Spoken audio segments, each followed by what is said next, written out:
Hello guys, I hope you all are doing well. Okay, today I have come with an idea to discuss about Ohm's law. Okay, I have seen that this topic Ohm's law is included in 9th, 10th, 11th and 12th. Okay, there are many students facing problem in Ohm's law. It's very common, very basic law. Okay, so I'll come directly to the point of Ohm's law. I'm not going to explain the previous part of the parallel chapters. Okay, if you all want it, you all can definitely ask me in comment section. I'll be explaining you all the same thing also. Okay, so for understanding the concept of Ohm's law, first we need to understand some basics of electric current. Okay, so just like electric current, a concept indicated by the symbol I. So what is electric current? Electric current is nothing but the charge flowing through the circuit in specific time.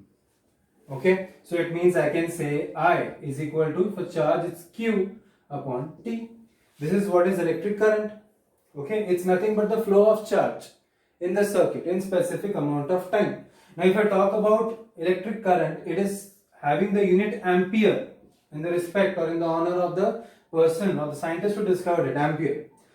Okay, and parallelly the charge has the unit coulomb while the time has the unit SI unit as second. So therefore I can also say that ampere is nothing but equal to coulomb per second. So it means if in a numerical they have mentioned specifically that the current flowing through the conductor is 5 coulomb per second. So don't get confused what is coulomb per second. It is nothing but the ampere. Okay. So the first concept, electric current, that is nothing but the flow of charge through the circuit. Okay. Let's come to the next concept, that is potential difference. Okay, so what is potential difference in? As the name suggests, potential difference. So difference in potential. Okay, in an electrical circuit or in a conductor, if I consider this is a conductor, this is a point A, this is a point B. Okay, if I measure the difference between the potentials at point A and at point B, or if I am measuring the potential difference between point A and B, that will be nothing but the potential difference between A and B. So what is potential difference? Potential difference also indicated by PD is equal to the work done to move a charge from one point to another. Okay, so potential difference has the unit volt in honor of the scientist who discovered that concept, that is volt. Work done is nothing but joules, charge as we saw is coulomb. Okay, so therefore I can say potential difference, that is V, is equal to joule per coulomb. Therefore potential difference, the unit for potential difference also can be joules per coulomb. Okay, try to understand. So potential difference is nothing but the work done to move a charge from a point to another point. Okay, from one point to another point, that is nothing but the potential difference. Okay, then we come to the next concept of resistance. So what do we mean by, or what does resistance mean? You must have heard term resistance many times. So what does resistance mean? It means opposition to something. If I am opposing this board, if I am pushing this board, it means I am resisting. Okay, or if I am pulling the board is resisting its change, it's change in the position, but still I am applying more force. Okay, similarly if you see our body, as we are discussing, we are seeing COVID-19 pandemic, you see our body has an immune system, a resistance system. That immune system or resistance system, what does it do? It resists the disease, or it prevents the pathogen from infecting the body. Similarly, there is resistance in conductor also, but what is that resistance? It's for the flow of current or flow of charge. Okay, so opposition to the flow of charge in the conductor is its resistance, because conductor also is made up of something, right? So when the charge flows through it or the electrons flow through it, they bang on the walls of that conductor, due to which the opposition gets created. Okay, that is nothing but the resistance. Okay, so the term resistance is indicated by the symbol R. Okay, resistance can be applied if in a particular way. Definitely a conductor has its own resistance, but if a resistance has to be applied artificially, it can be also applied with the help of a device called as resistor. There are resistors which have particular amount of resistance. They are designed in that way. Along with that, there is also a single device. Now resistors, how are resistors? I can say there will be a resistor having maybe resistance of 60 ohms. So that brings to me to the unit of the resistance, that is ohms symbol. So there may be a resistor of 60 ohm, there may be a resistor of 50 ohm, 40 ohm, 20 ohm, 70 ohms, and so on. Okay, but there is a device called as rheostat, also called as variable resistance. This device, if connected to a circuit once, can change its resistance according to our requirement. Okay, I can change the resistance of the device. I can set it to 20 ohms, I can set it to 80 ohms, and so on. So that is what is rheostat. Okay, so I'm just giving you extra information. Resistor in circuit has a symbol of zigzag line this way. Okay, variable resistance,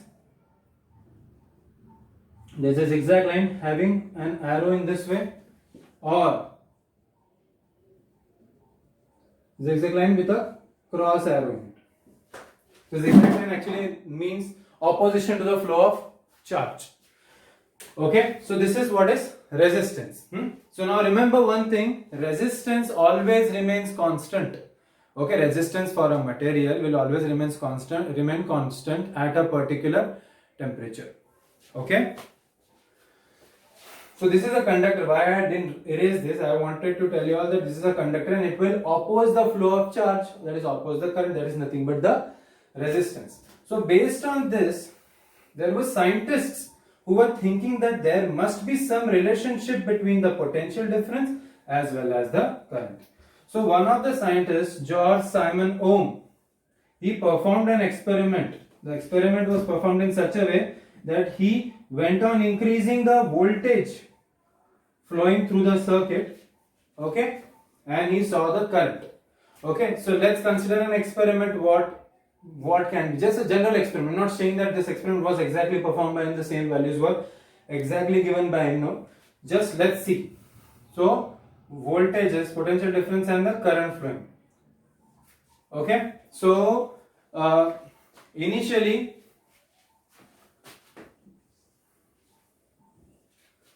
first, so the potential difference I have written down an experiment. Let's see, there are values directly written here.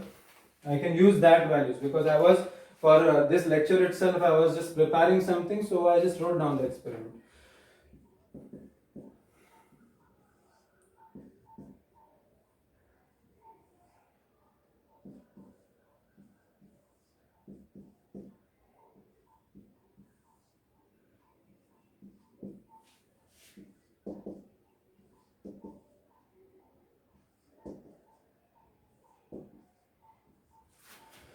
Alright, so these were the values. Okay, this is one of the experiments performed for detecting the relationship between the voltage and the current. Okay, so it was observed that when the voltage was kept as 2.5 volts, the current flowing through the conductor was 0.1 ampere. When it was changed to 5 volts, the current became 0.2. 10 volts, 0.4 ampere. 15 volts, 0.6 ampere, and 25 volts, 1 ampere. Okay, so for measuring the voltage as well as current, there are devices called as voltmeter and ammeter. Okay, so Ohm started finding out that there must be some relationship between these both. What is exactly happening? So if you see, as we are increasing the voltage, the current also is increasing. Okay, and he went for a further value. He tried to take the ratio of volt to current. So according to that, 2.5 upon 0.1 is equal to 25.